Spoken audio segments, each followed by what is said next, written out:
Hey everybody, welcome to this edition of Flix Fix. My name is Harold and I'm going to be reviewing a movie trailer for G.I. Joe Retaliation. A movie that was pulled off the shelves at the last minute to be put in 3D because of this guy. It's time for movie and TV news. Flix Fix with Harold the Film Geek. And we're back. Now, here's the thing. The movie was originally supposed to come out back in June 29th, 2012.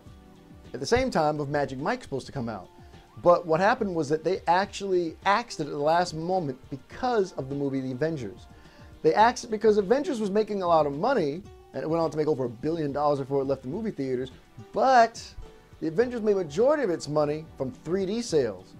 Well, G.I. Joe was just filmed in regular 2D. Flat, boring 2D. So they thought, why not make it in 3D? But here's the issue. You had a Super Bowl trailer, you had coming soon banners at all the major movie theaters, you had several websites already publicizing about the release and who's in it and all those other things. And then at the last minute, you pull it out. And it made a lot of people frustrated. Now, thankfully, they had Ted to take its place. Ted, in the end, made the $500 million mark. And, so it did very well for itself. So even if G.I. Joe did horribly, Ted made up that big difference because Ted only cost $25 million to be made, and it made $500 million. That's pretty good. Far better than what you're going to get out of that, G.I. Joe Retaliation. Now, here's the thing. I'm a firm believer that a good storyline can beat any technology anywhere. If you look at a lot of these movies that win the Oscars and things of that nature, they don't win it because of the fact that they had great 3D, they had great stories. So I think that this movie being pulled out and being redone in 3D, it's not going to make it any better. Now, here's the other thing that you may or may not know, is that a lot of movies get released during bad months. And I know you may not know this, but in theaters are all bad months. Bad months are February, March, April, parts of September, October, and maybe the beginning of November. All depends on what kind of movie it is.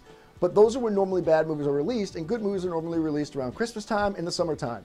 So for this movie to have been moved from June 29th over to March 27th, they must not think it's that good because they didn't try to replace it in the middle of the summertime of 2013. So I think this movie is going to land on dead ears. So here's a question for you guys. Do you think the movie would be better if they made it in 3D, or should they just kept it in 2D and released it on June 29th of last year?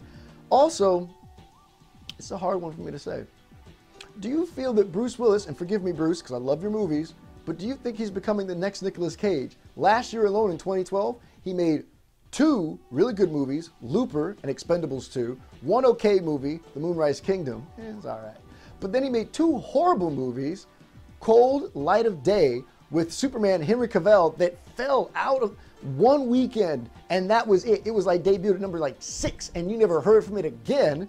And then he also made the movie Fire with Fire, that actually is getting a release in the UK in a theatrical release, but was released straight to DVD here in the United States. It's actually on Netflix right now, oddly enough.